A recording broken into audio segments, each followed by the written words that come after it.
खास मेहमान market expert Sudeep Bandyopadhyay, Amrish Baligha और सना सिक्योरिटीज के फाउंडर रजत शर्मा। आप तीनों ही मेहमानों का बहुत बहुत शुक्रिया अदा करेंगे इस शो पर हमारे साथ जुड़ने के लिए। इंडियन प्रॉफिट लीग में बहुत बहुत स्वागत है आपका।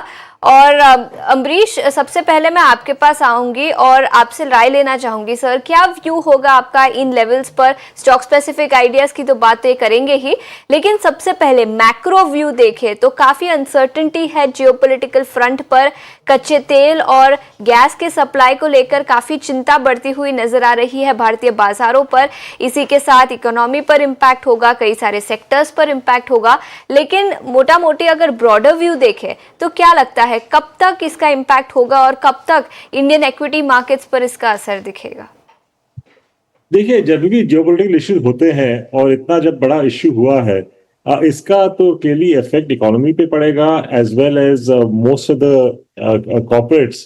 तो इसीलिए हम लोग ने देखा है कि लास्ट इतने हफ्तों में the way the markets have cracked, clearly डर है, पैनिक है मार्केट में। पर मैं बोलूंगा कि if you look at the history, जब भी इस टाइप के इश्यू होते हैं वो सबसे बड़ा बाइंग अपॉर्चुनिटी रहता है। केवल आपको फंड्स चाहिए लेने के लिए, और उससे ज्यादा इंपॉर्टेंट है आपको पेशेंस चाहिए होल्ड करने के लिए, और कॉन्फिडेंस रहना चाहिए जो भी स्टॉक्स आप ले रहे हो, ताकि जब भी और भी गिरे तो नीचे के लेवल में और भी एक्यूमुलेट करे। क्योंकि if one is holding on for the next 12 to 15 months, I am quite sure कि यहां से काफी अच्छे लेवल्स मिलेंगे। लास्ट टाइम हम लोगों ने इस टाइप का पैनिक देखा था कोविड में, और जिन्होंने लिया था I think they have made multi baggers. तो आगे जाके the way Indian economy is expected to perform, surely यहाँ से मार्केट्स काफी बेहतर रहेंगे। पर ये सिचुएशन कितना दिन चलेगा ये तो बोलना मुश्किल है। I mean, I don't know whether it get over in the next 2 days और whether it get over in the next 2 months। पर surely I mean, if you talking of long term, मुझे लगता है कि ये काफी बड़ा अपॉर्चुनिटी है। और इस लेवल पे यदि आपके पास कैश है और आप नहीं ले रहे हो तो मुझे लगता है कि आप कभी भी नहीं लोगे। बिल्कुल। तो ये राय मिस्टर बलीगा से आती हुई कि लॉन्ग टर्म के नजरिए से अगर आपको इन्वेस्ट करना है तो काफी अच्छा मौका है। और हिस्टोरिकल ट्रेंड देखें तो जब भी मार्केट ने इतने सिवियर करेक्शन दिए हैं तभी हमेशा ही इन्वेस्टर्स ने पैसा बनाया है। तो ये राय आती हुई एक और मैक्रो सेटअप व्यू ले लेते हैं। मिस्टर बंदोपाध्याय, मैं आपसे पूछना चाहूंगी, क्या व्यू होगा आपका? क्या आपको लगता है कि एसेट एलोकेशन के पर्सपेक्टिव से ये ऐसा टाइम है कि इक्विटीज का एलोकेशन शायद बढ़ाने का अच्छा मौका होगा इन करंट लेवल्स पर? देखिए, मैं अम्बरीश जी से बिल्कुल सहमत हूँ। एक बहुत ही अच्छा अपॉर्चुनिटी बन रहा है लॉन्ग टर्म के लिए निवेश करने का। बहुत सारे ऐसे दिग्गज शेयर्स हैं जो निफ्टी 50 के अंतर्गत है, जहां पे बहुत अच्छा करेक्शन हुआ है, और ये निवेशक के लिए एक अच्छा अपॉर्चुनिटी अनडाउटेडली बन रहा है। अब रही बात पोर्टफोलियो बनाने की, तो मैं मानता हूं कि 2026 बहुत ही वोलेटाइल साल रहेगा। एक तो ये वेस्ट एशिया का वार रिलेटेड जो समस्या है वो चल रहा है, इसके अलावा भी और भी बहुत सारे जियोपॉलिटिकल फ्लैश पॉइंट्स हैं।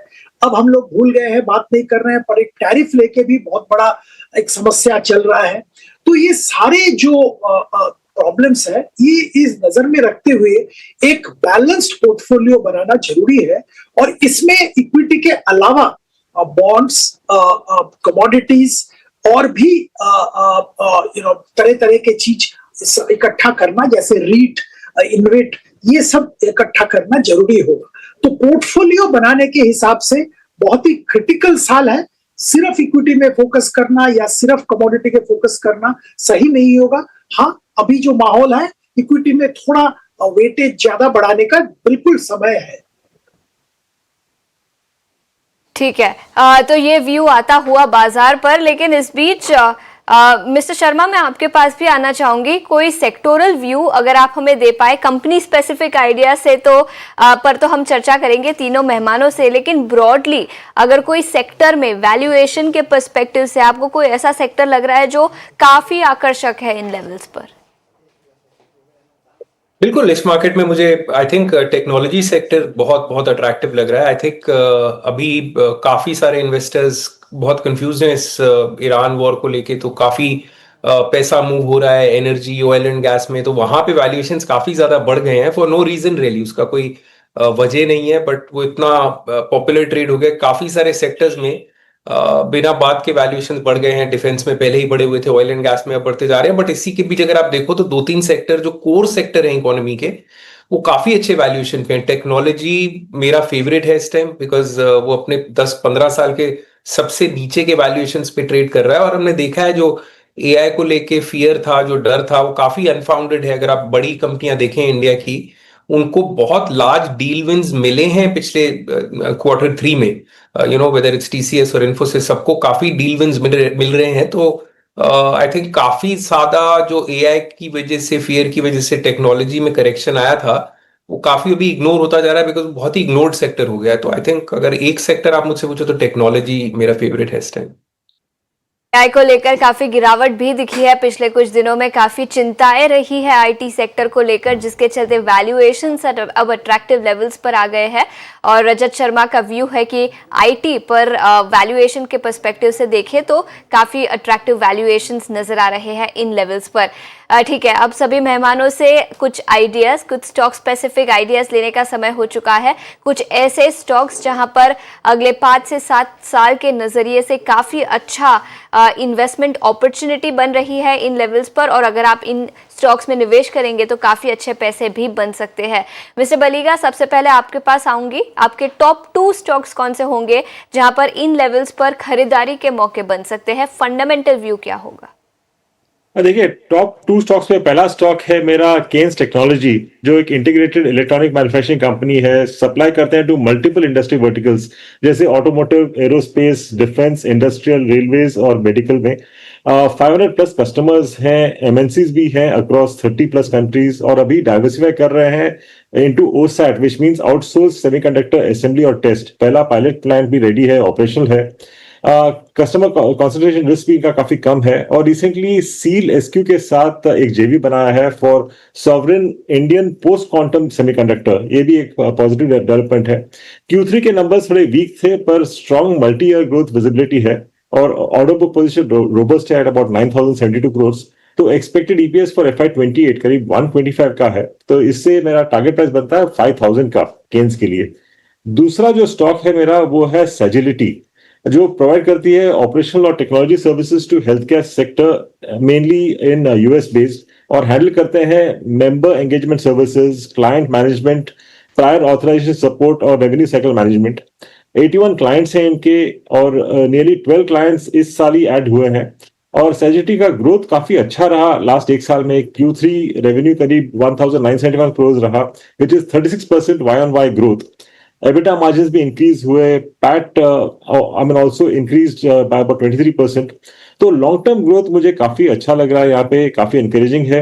और as per management view, also the analyst view is about 10,000 crore by FY28, और रुपी डेप्रिसिएशन भी इनके लिए पॉजिटिव है। एक्सपेक्टेड ईपीएस फॉर FY28 के लिए 3 रुपीज का है, और टारगेट प्राइस बनता है 54 का।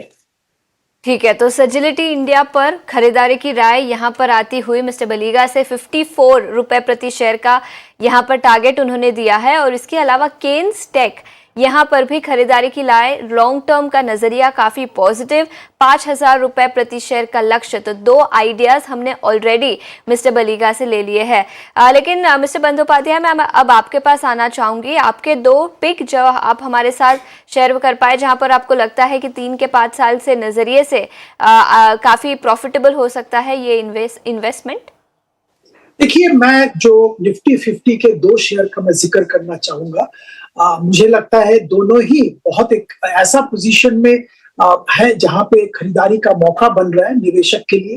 पहला शेयर लार्सन एंड टुब्रो, यहाँ पे बहुत जबरदस्त करेक्शन हुआ है वेस्ट एशिया में कॉन्फ्लिक्ट शुरू होने के साथ साथ। लार्सन टुब्रो का लगभग 37% ऑर्डर बुक वेस्ट एशिया में है, और ये प्रॉफिटेबल ऑर्डर बुक है। तो वेस्ट एशिया में जो समस्याएं चल रही हैं उसके कारण इस मार्केट में चिंता है, और इसीलिए करेक्शन देखने को मिला है। पर कंपनी की तरफ से बयान आया है कि 95% जो उनके साइट्स हैं वेस्ट एशिया में, वहां पे कामकाज ठीक ठाक चल रहा है, कोई इंटरप्शन नहीं है। हाँ, सप्लाई चेन को लेके थोड़ा डिफिकल्टी हो रहा है, और शायद प्रॉफिटेबिलिटी पे भी थोड़ा असर आएगा इस क्वार्टर में। पर ओवरऑल मैं ये मानता हूं कि इतना जबरदस्त करेक्शन होने के बाद अगर निवेशक खरीदारी करे तो एक साल के लिए 4,500 रुपए का टारगेट रख के चल सकते हैं। हम लोगों को लगता है कि कॉन्फ्लिक्ट खत्म होने के बाद एक तो जो एग्जिस्टिंग एग्जीक्यूशन है वो चलता रहेगा, दूसरा शायद उनको और भी नए बहुत सारे ऑर्डर्स मिलेंगे, क्योंकि वेस्ट एशिया में Larsen Toubro one of the most established contractors हैं, कैपिटल गुड सप्लायर्स हैं, तो ओवरऑल इनका प्रोस्पेक्ट आने वाले दिनों में बहुत अच्छा है। तो ये डिप जो है ये खरीदारी का मौका है लॉन्ग टर्म निवेशक के लिए। दूसरा शेयर जिसका मैं जिक्र करूंगा ये भी लार्ज कैप यूनिवर्स में है और Q3 में बेहतरीन परफॉर्मेंस दिया है। मैं इंडिया का सबसे बड़ा bank state bank of India की बात कर रहा हूँ। बेहतरीन परफॉर्मेंस Q3 में था। एसेट क्वालिटी कंटिन्यूअसली इंप्रूव हुआ है, सारे सब्सिडियरीज जबरदस्त परफॉर्म कर रहे हैं और आगे चल के शायद कुछ वैल्यू अनलॉकिंग की संभावना भी है सब्सिडियरीज के लिस्टिंग के जरिए। इसके अलावा क्रेडिट ग्रोथ बढ़ रहा है और हम लोगों को लगता है कि प्रॉफिटेबिलिटी और क्रेडिट ग्रोथ दोनों बढ़ता रहेगा। अब ये वार के कारण जो डिसरप्शन होगा वो कुछ दिनों के लिए ही होगा। ओवरऑल लंबी अवधि के लिए निवेशक को यहाँ पे खरीदारी जरूर करना चाहिए। एक साल के लिए निवेशक यहाँ पे खरीदारी करे और ये डिसरप्शन के आगे का फ्यूचर देखे। वैल्यूएशन के लिहाज से अभी भी अट्रैक्टिव लेवल पे कामकाज कर रहा है। 1,250 रुपए का टारगेट एक साल के लिए खरीदारी करें। ठीक है, तो SBI पर खरीदारी की राय, वैल्यूएशन का पर नजरिया देखें तो काफी पॉजिटिव और डिस्ट्रप्शन के बाद काफी अच्छा स्टॉक परफॉर्म करता हुआ नजर आ सकता है। ये राय मिस्टर बंदोपाध्याय से आती हुई 1275 रुपए प्रति शेयर का लक्ष्य यहाँ पर SBI पर आता हुआ और इसके अलावा लार्सन एंड टूब्रो जैसे उन्होंने बताया करीब 40% एक्सपोजर है उनका मिडिल ईस्ट में, जिसके चलते स्टॉक में वेस्ट एशिया कॉन्फ्लिक्ट के टूटने के बाद भारी भरकम गिरावट दिखी है। तो इन लेवल्स पर नजरिया पॉजिटिव। हाँ, शॉर्ट टर्म में डिस्ट्रप्शन नजर आ सकता है, लेकिन लॉन्ग टर्म के व्यू से देखें तो अभी भी कंपनी फंडामेंटली काफी साउंड है और इसी के चलते खरीदारी की राय 4,500 रुपए प्रति शेयर का लक्ष्य अगले एक साल में नजर आ सकता है। ये राय L&T पर आती हुई। मिस्टर शर्मा, अभी मैं आपके पास आऊंगी, कोई स्टॉक स्पेसिफिक आइडिया अगर आप हमें दे पाए। जैसा मैंने बताया कि मेरे को टेक्नोलॉजी सेक्टर इस टाइम बहुत अच्छा लगता है, तो आई थिंक टेक्नोलॉजी सेक्टर में जो स्टॉक बिल्कुल जिसको मैं कहूँगा नो ब्रेनर स्टॉक है इस time, I think TCS Tata consulting services, because ये स्टॉक 26 से 30 के मल्टीपल पे ट्रेड किया करता था। 4,500 रुपए का था आज से 2-3 साल पहले तक। ये भी 2,400 रुपए पे ट्रेड कर रहा है और करंट इसका अभी का प्राइस टू अर्निंग्स मल्टीपल 17-18 के करीब है। तो 26-30 के मल्टीपल पे जो ट्रेड करता था वो भी आपको 17-18 पे मिल रहा है। तो अब आप खुद अंदाजा लगा लीजिए कितना सस्ता हो गया इस शेयर, 4,500 रुपए से गिर के 2,400 रुपए। और आई थिंक जैसा मैंने बताया था कि सबसे बड़ा फियर आईटी का था कि आर्टिफिशियल इंटेलिजेंस का इंपैक्ट होगा पुरानी लेगेसी आईटी कंपनीज पे, जो कि देखने को बिल्कुल नहीं मिल रहा। बिकॉज अगर आप टीसीएस की बात करें तो इनकी अगर आप ऑर्डर बुक देखें और जो डील विंस इनकी रही हैं पिछले क्वार्टर में, $644 मिलियन का इन्होंने ट्राइएग यूरोप के एक इंश्योरेंस कंपनी के साथ कॉन्ट्रैक्ट किया है, जिसमें काफी आने वाले 10 साल तक के लिए artificial intelligence and cloud transformation का काम करेंगे। National health services NHS UK के साथ इनका 5 साल का करार हुआ है, वो भी AI लेड ट्रांसफॉर्मेशन का है। इंडिया में BSNL के साथ ये कुछ बड़ी डील विंस हैं जो इनको मिली हैं रिसेंटली। तो जिस मल्टीपल पे भी ये ट्रेड कर रहा है वहां से मेरा मानना है बहुत ही एक शार्प बाउंस बैक आना चाहिए स्टॉक में। और करंटली बिल्कुल कभी ऐसा सुना नहीं पहले कि 2.5-3% के बीच में डिविडेंड यील्ड हो टेक्नोलॉजी कंपनीज की, जो इतनी फास्ट ग्रोइंग कंपनीज होती हैं। इसके अलावा यूके के रिटेलर मॉरिसन के साथ, टेलीकॉम मेजर टेलीनॉर के साथ, काफी कंपनीज के साथ इन्होंने AI ट्रांसफॉर्मेशन की नई डील विंस की हैं, करीब 8 से 9 पिछले 6 महीने में। तो आर्टिफिशियल इंटेलिजेंस का जितना खराब लग रहा था काम होगा आईटी कंपनीज के लिए, वैसा होता नहीं दिख रहा। तो TCS is one of the stocks. मैं अपने टारगेट का बता दूं, मैं स्टॉक्स वही ऐड करता हूं जो मुझे लगता है यहां से 20% CAGR पे अगले 5 से 7 साल तक ग्रो कर सकते हैं। और TCS डिस्पाइट द फैक्ट, बावजूद इसके कि बहुत बड़ी कंपनी है, मुझे लगता है ये इस रेट पे आराम से यहां से ग्रो कर सकती है। दूसरा मेरा जो स्टॉक है वो एक बहुत ही स्मॉल कैप कंपनी है, विंडलास बायोटेक। ये contract development and manufacturing company है और कोई कर्जा नहीं है कंपनी पे। 1,600 करोड़ का मार्केट कैप है। करीब 65 से 70% रेवेन्यू इनका कॉन्ट्रैक्ट डेवलपमेंट एंड मैन्युफैक्चरिंग से आता है। इस कंपनी में सबसे अच्छी चीज क्या है कि इन्होंने अपनी कैपेसिटी बहुत बढ़ाई है, करीब 40% तक अपनी कैपेसिटी बढ़ा ली है। और जैसे जैसे वो कैपेसिटी यूटिलाइजेशन बढ़ेगी, जैसे जैसे इनके ऑर्डर्स बढ़ेंगे जो इनको मिल ही रहे हैं, तो आई थिंक इनके टॉप लाइन ग्रॉस पे काफी ज्यादा उसका इंपैक्ट आएगा और काफी इनका रेवेन्यू अच्छा होने वाला है। अभी बहुत अच्छे मल्टीपल पे ट्रेड कर रही है, 22 के करीब इसका प्राइस टू अर्निंग मल्टीपल है, जो कि इसको काफी अगर आप बड़ी फार्मा कंपनीज के साथ भी कंपेयर करें तो काफी अट्रैक्टिव बनाता है इसको। विंडलास बायोटेक जो दूसरा शेयर है मेरा, इस प्राइस पे मैं इसको ऐड करूंगा। एक चीज मैं और बताऊं, फार्मा कंपनीज के स्टॉक्स बहुत ज्यादा गिरे हैं अक्रॉस द बोर्ड, बिकॉज वो टैरिफ को लेके जो जो दिक्कतें थी, जबकि यूएस ने कई बार बोला कि इंडियन फार्मा पे कोई बहुत ज्यादा टैरिफ नहीं लगेगा। डिस्पाइट दैट विंडलास बायोटेक भी ऐसा एक होता है कि एक सेक्टर गिर रहा है तो उस सेक्टर की सारी कंपनियां गिरने लग जाती हैं। विंडलास बायोटेक का यूएस में कोई एक्सपोर्ट है ही नहीं। इट्स 97% ऑफ रेवेन्यू इनका, 96-97% रेवेन्यू इनका इंडिया से ही आता है। तो बहुत ही डोमेस्टिक स्टोरी है जो कि मेरे को अच्छी लगी इनके बारे में बात। इंक्रीजिंग डिमांड और उसके साथ साथ increasing capacity, debt free company, very good stock. ठीक है, डेट फ्री कंपनी और नजरिया काफी पॉजिटिव, और जैसे मिस्टर शर्मा ने बताया 20% से ज्यादा अपसाइड दोनों ही स्टॉक्स में नजर आ सकता है आईटी सेक्टर पर। इन एनी केस उनका नजरिया पॉजिटिव है और आईटी मेजर टीसीएस पर उन्होंने खरीदारी की राय दी। और दूसरा स्टॉक उन्होंने फार्मा सेक्टर से बताया, विंडलास बायोटेक, जहां पर डेट फ्री कंपनी है, 1600 करोड़ के मार्केट कैप की ये कंपनी। लेकिन मिस्टर शर्मा, हमने कई सारे स्टॉक्स की तो बात कर ली, लेकिन इंडियन प्रॉफिट लीग ये शो का नाम है, तो आईपीएल की भी थोड़ी सी बात कर लेते हैं।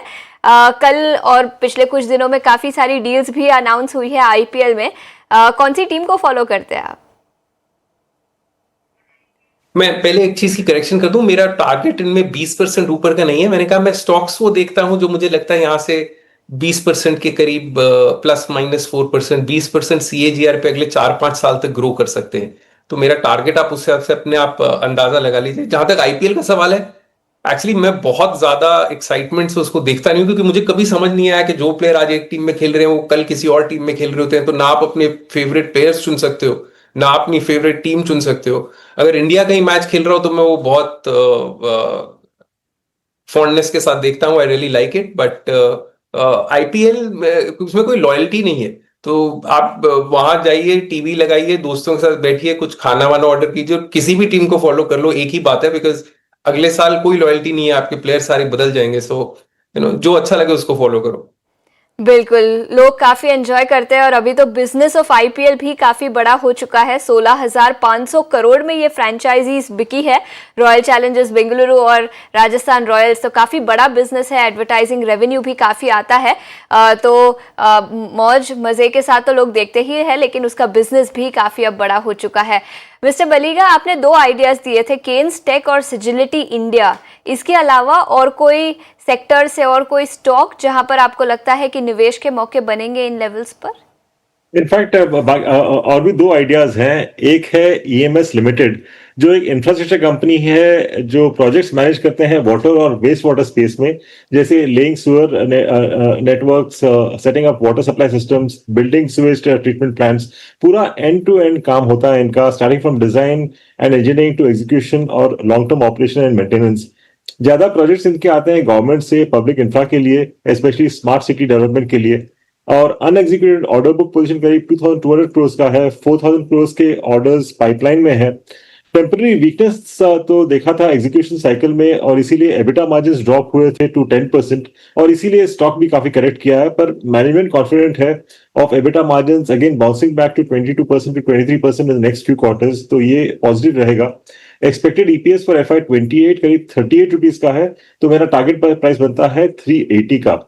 और चौथा और लास्ट जो स्टॉक है हिमाद्री स्पेशलिटी केमिकल्स, एक लीडिंग इंटीग्रेटेड कार्बन और स्पेशलिटी केमिकल मैन्युफैक्चरर है, कोलकाता बेस्ड। इनका पूरा कार्बन वैल्यू चेन है, right from coal tar distillation to downstream offerings जैसे carbon black, liquid coal tar pitch और स्पेशलिटी ऑयल्स। कैटर करते हैं टू डाइवर्स इंडस्ट्रीज जैसे टायर्स, एल्यूमिनियम, इंफ्रास्ट्रक्चर, इलेक्ट्रॉनिक्स और फार्मा। और स्पेशलिटी कार्बन ब्लैक का capacity इन्होंने अभी रिसेंटली इंक्रीज किया है टू 1,30,000 टन पर एनम, जो वर्ल्ड का लार्जेस्ट सिंगल साइट कैपेसिटी है। और अभी बिल्ड कर रहे हैं इंडिया का first large scale lithium ion phosphate cathode active material plant, और ये एक की मटेरियल है lithium ion battery supply chain के लिए, और स्ट्रॉन्ग प्रेजेंस है एक्सपोर्ट मार्केट में। और हाल ही में इन्होंने बिरला टायर्स भी टेक ओवर किया था, रीलॉन्च किया है अभी, तो ये शायद ऐड करेगा बॉटम लाइन को फ्रॉम FY28 ऑनवर्ड्स। और काफी स्ट्रेटेजिक इन्वेस्टमेंट्स किए हैं ईवी बैटरी वैल्यू चेन में, तो नेक्स्ट 2 साल में मुझे लगता है कि इसका भी बेनिफिट मिलना चाहिए और ये एक ट्रिगर रहेगा। Q3 के अर्निंग्स काफी अच्छे थे, 35% ग्रोथ इन पैट YOY, और एबिटा मार्जिन भी इंप्रूव हुए टू 22%। तो एक्सपेक्टेड EPS फॉर FY27 करीब 18 रुपीज का है, तो यहाँ पे मेरा टारगेट प्राइस बनता है 630 का। ठीक है, तो हिमाद्री स्पेशलिटी केमिकल और EMS इन दोनों स्टॉक्स पर खरीदारी की राय आती हुई 630 रुपए प्रति शेयर का लक्ष्य हिमाद्री स्पेशलिटी केमिकल पर और 380 रुपए प्रति शेयर का लक्ष्य यहां पर EMS लिमिटेड, इन दोनों स्टॉक्स पर खरीदारी की राय आती हुई। लेकिन मिस्टर बंदोपाध्याय, आपने SBI और L&T इन दोनों स्टॉक्स पर राय दी थी, इसके अलावा कोई और स्टॉक? एक स्मॉल कैप कंपनी का मैं जिक्र करना चाहूंगा जो कि कंज्यूमर ड्यूरेबल क्षेत्र में काम करता है, दिग्गज कंपनी है अपने क्षेत्र का, यूरेका फोर्ब्स। यहाँ पे कुछ दिन पहले मैनेजमेंट चेंज भी हुआ है और उसके बाद एफिशिएंसी कंटिन्यूअसली इंप्रूव हो रहा है। और जो सेगमेंट में, नीश सेगमेंट में काम करते हैं, वाटर प्यूरिफायर, एयर प्यूरिफायर और वैक्यूम क्लीनर, और ये तीनों सेगमेंट में लगभग लीडरशिप, अच्छा खासा लीडरशिप पोजीशन है इस कंपनी का, और कंटिन्यूअसली इनका प्रोडक्ट का डिमांड बढ़ रहा है। एक तो ऑर्गेनिक भी बढ़ रहा है, दूसरा इनके कामकाज, इनका एफिशिएंसी से भी अपने प्रोडक्ट का अपने क्षेत्र में बढ़ रहा है। हम लोगों को लगता है कि कंज्यूमर ड्यूरेबल क्षेत्र में एक बहुत ही अच्छा बेट होगा अगर हम यूरेका फोर्ब्स करंट लेवल पे खरीदे। 600 रुपया का टारगेट 1 साल के लिए रख के यहाँ पे निवेश जरूर किया जा सकता है। थोड़ा बहुत करेक्शन ये वेस्ट एशिया क्राइसिस के कारण हुआ है और ये अच्छा अपॉर्चुनिटी है खरीदारी करने का। तो यूरेका फोर्ब्स 600 रुपए का लक्ष्य अगले 1 साल में नजर आ सकता है। ये कुछ आइडियाज मिस्टर बंदोपाध्याय से आते हुए, लेकिन इस बीच मिस्टर शर्मा मैं आपके पास भी आना चाहूंगी। IT सेक्टर से TCS और इसके अलावा फार्मा सेक्टर से विनलस बायोटेक, इन दोनों कंपनियों पर तो हमने चर्चा की, लेकिन इसके अलावा और कोई स्टॉक, बैंकिंग सेक्टर पर आपका कोई नजरिया? बिल्कुल, मुझे छोटे प्राइवेट सेक्टर बैंक्स काफी पसंद है, बिकॉज इजी टू अंडरस्टैंड, उनकी बैलेंस शीट्स और अकाउंट्स पढ़ने बहुत आसान होते हैं। मैंने अभी रिसेंटली फेडरल बैंक को बहुत क्लोजली स्टडी किया था।